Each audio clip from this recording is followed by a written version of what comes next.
Sometimes I think it's just nice to chill out and play a game that I haven't played in a while.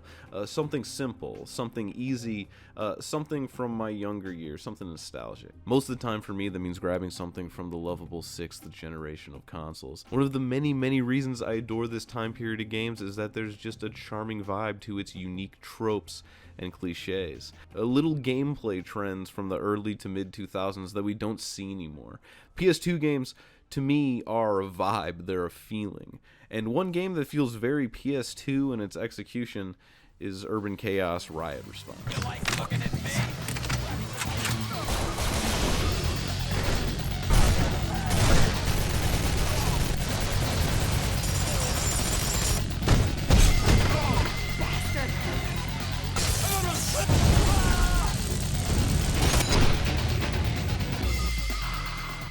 So in 2006, Urban Chaos comes out, and it's the first game to ever be developed by the now highly regarded studio Rocksteady. These are the people who made the Arkham games, except Origins, and nothing else. They've just got Batman stuff, and then this humble little title from 2006. It doesn't seem like they've forgotten their first outing as a company, though, as it's still relatively proudly displayed on their website as a part of their catalog.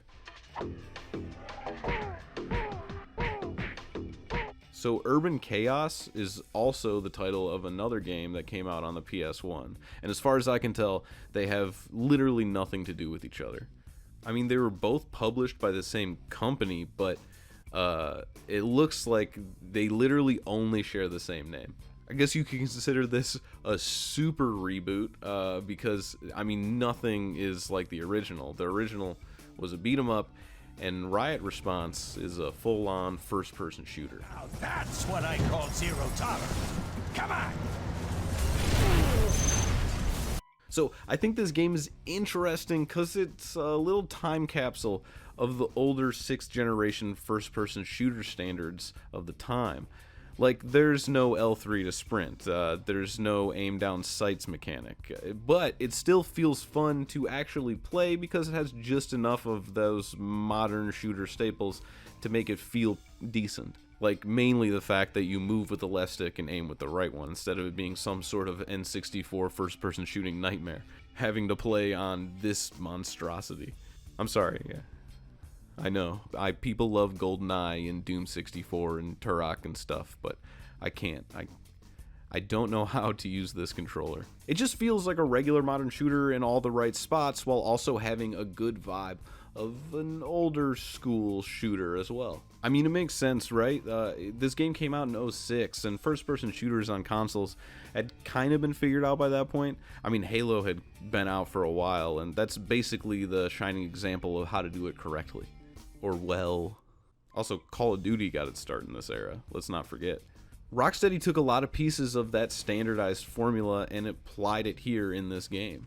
Really though, they were a little late to the party, right? Gears of War had just came out the same year, and it changed the landscape of what a third-person shooter could be. I mean, sure, games had done the cover system before, like Kill Switch, at least that's the only one that I know of, but Gears popularized it, and needless to say, it was extremely influential. Also, Halo 3 and Call of Duty 4 both dropped 1 year later in 2007, and both made huge waves. Call of Duty 4 obviously spawned so many copycats, it was ridiculous, and I feel comfortable in saying that within the span of a couple of years, shooters solidified themselves as the most popular genre in gaming of that time. At least it feels like it was the most popular genre in gaming at that time.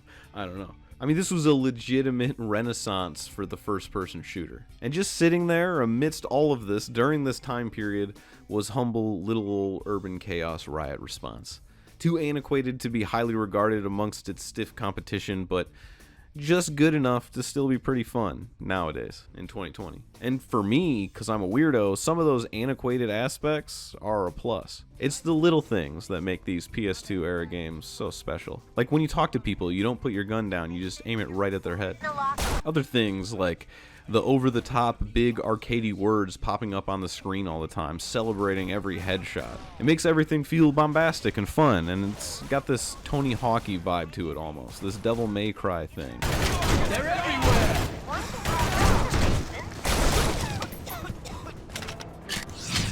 So really, I'm not the biggest fan of first-person shooters. It's just not a genre that I've been compelled to play for like the past 10 years or so. But when I was a kid, I loved playing these single-player first-person shooters. Games like Project Snowblind, Black, or even the Call of Duty and the Medal of Honor games, honestly. I dug it, and now I have a healthy amount of nostalgia for them.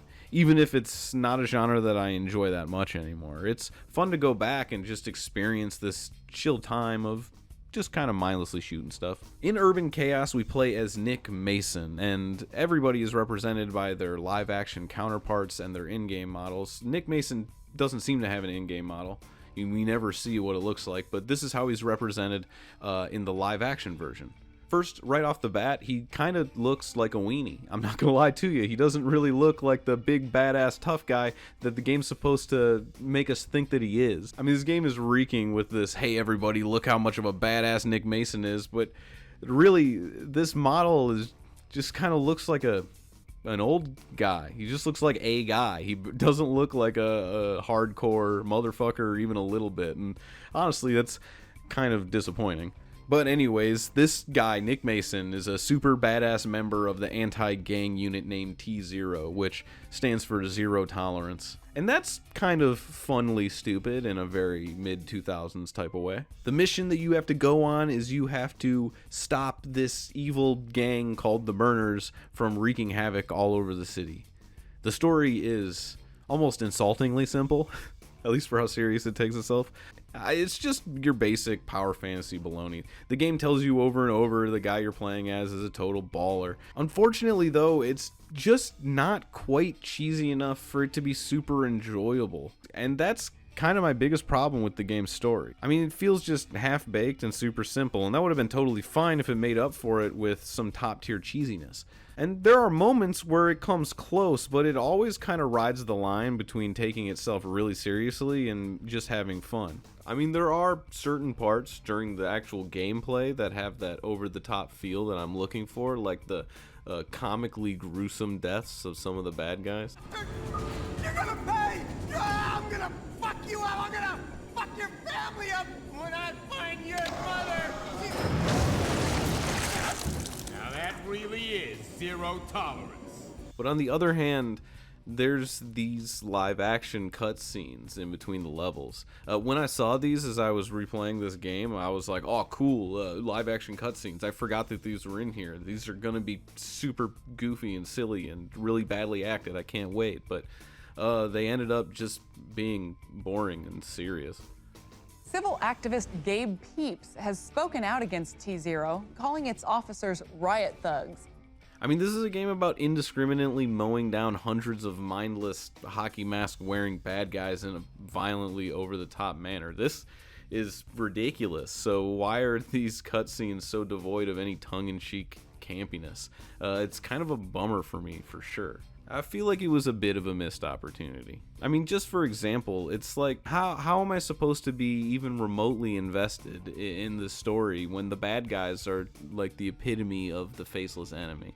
They have zero motivation beyond just being evil for the sake of being evil, and they're not rioting because of any political change that they want. They don't have an agenda. The game never says why they do what they do. And that would be totally fine if the game wasn't trying to be slightly realistic and all super serious with its story. To me, at least, if it was a goof fest, that would be forgivable. Really, to me, it feels like there was a disconnect between the gameplay and the live action cutscenes. Like, the people behind each of them were going in two different directions. The gameplay guys were going for something much more silly and over the top, and the cutscene people were going for something serious and legitimately gritty. Meantime, the president has issued T0 a first priority order that enables them to use any means necessary to combat gang aggression and take back our city. I mean, this game just kind of comes off like it thinks it's a lot cooler than it is, but it's not quite lame enough for it to be inadvertently funny.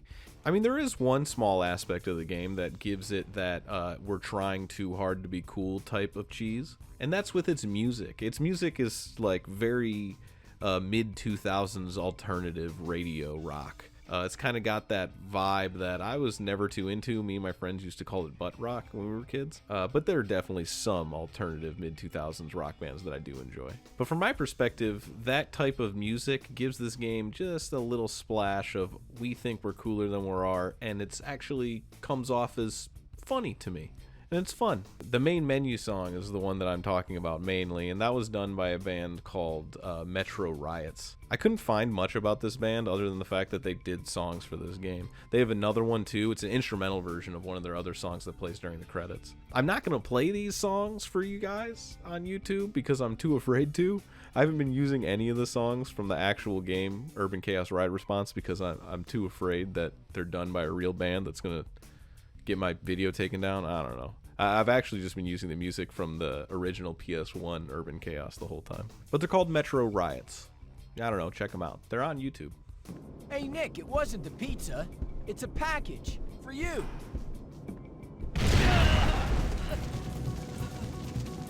I mean, I have to mention that there was one mission that had that tone that I was looking for, and it was the last one. Nick Mason had defeated all the biggest gang leaders in town, and now he's on some well-deserved R&R. But oh no, the bad guys are now attacking. They found out where Nick Mason lived, and they blew up his buddy with the cool shirt. Now you gotta get some revenge. Now it's personal. So the level consists of you going around Nick Mason's apartment searching for the weapons that he stashed away. This is a cool little send-off to the end of the game. Like, hey, remember all these weapons that you loved throughout the whole game? Here, check them out. You then fight your way out of his apartment and onto the rooftops where all your buddies are there waiting for you. I mean, this level's got it all. It's got the more silly tone. You end up in a meatpacking plant at a certain point. You got your enemy bad guy taunting you over a speaker system.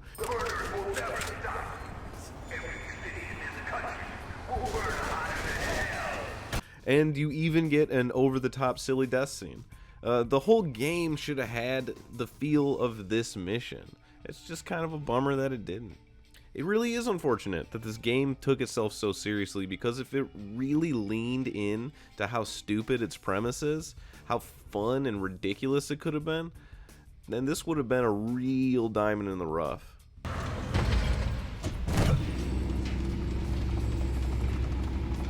No, please, no, no, no! Even though the tone kind of reeks of this inauthentic grit, it's still real nice to look at. I mean, the bad guys, though simple and not very complex, are fun to shoot because they're kind of cool to look at. I dig it. Their designs are all fun and gruesome and they kind of look neat. The environments are interesting to look at, and just from a visual standpoint, it's just kind of cool to be going around as a super cop brutally eviscerating evil gang guys. Even though the cutscenes don't necessarily embody it, this game to me is still over the top enough to have a good time with it, at least when it comes to the gameplay specifically. The game's play specifically. I'm a fucking moron. Stop it, man! So the gameplay overall is why I like this game. Sure, its unique visual flavor is cool and I dig it, but that coat of paint is supported by its gameplay. They go hand in hand though, really. Like, the satisfying head explosions of the enemies are so fun gameplay wise because the visuals that accompany it are just dope to look at. It makes shooting feel satisfying. It makes headshots feel like they have a good punch to them. Honestly, overall, this game has great head explosions, and if I had to sum up why I like this game in one phrase, it would probably be head explosions. I mean, that's what this game is, right? It's just a chill, easy, gruesome, gory first-person shooter that you can just jump right into. It feels good to play, and the guns are honestly very, very fun to shoot. The level layouts are decently designed, I guess, though much of them are just hallways with fixed enemy placements, but I think that works in this game's favor, because this is the type of game that wants you to go through these levels over and over again. This game wants to be replayed, and the fact that the enemies are in the same spots every time kind of lets you really dial into the level. It lets you get better and better at it and memorize each corner and obstacle, each position of each enemy. You were incentivized to do all of this because of the way the game is set up. So each mission is its whole separate level, right? And at the end of each level, there's a results screen showing your score and whatnot. This is what gives this game its, dominant PS2 feely vibe. It's an old school kind of thing, right? Is a feel like Beautiful Joe or Katamari or, of course, Devil May Cry. A bunch of games from this era. So you get a high rating by completing these little extra tasks during gameplay, like getting a certain number of headshots or not killing the gang leaders and just zapping them. Interrogate them and get a head.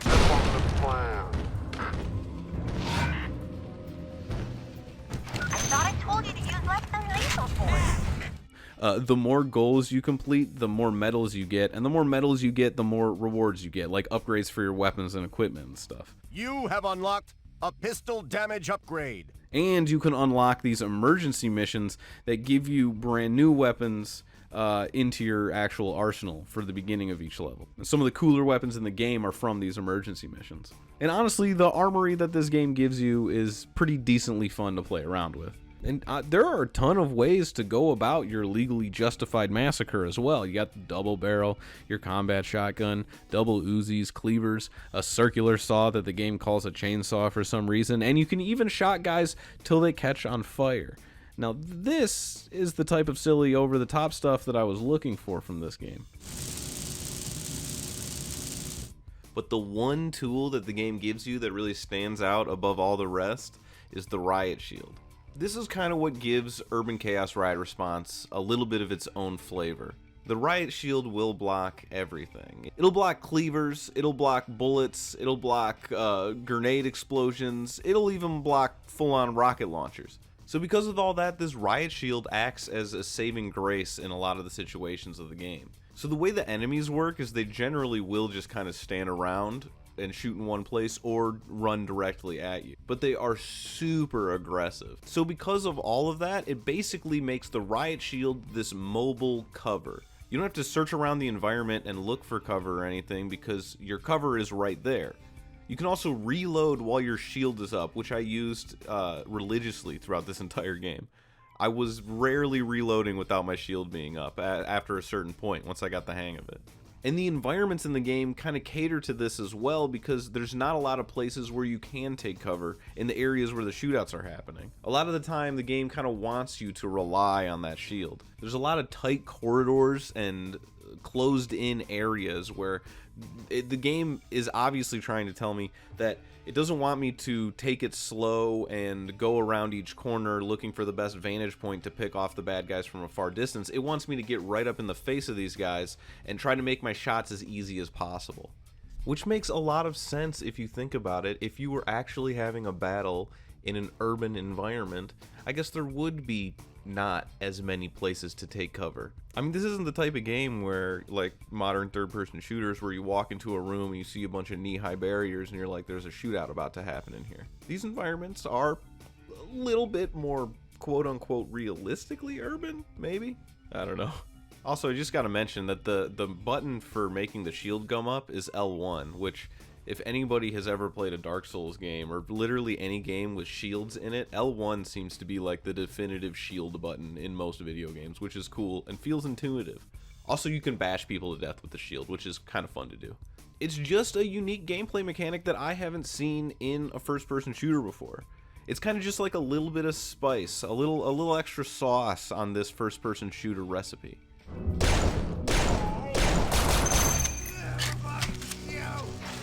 And also another gameplay aspect that I enjoyed that I can't forget to talk about is these hostage situations. They're basically these little parts where you have to use your shield to block all the bullets until they reload, and then when they're reloading you have to shoot them in the head. Sometimes the headshot doesn't kill them right away and then they back up into another position and you have to repeat the process.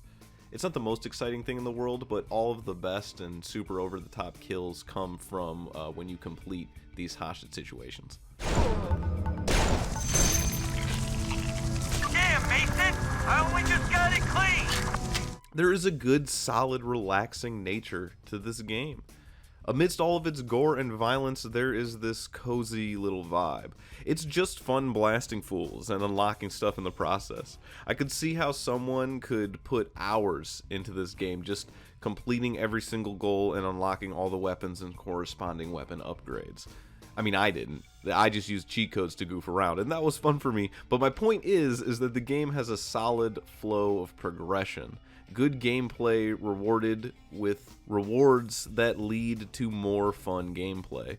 And that's just pretty solid.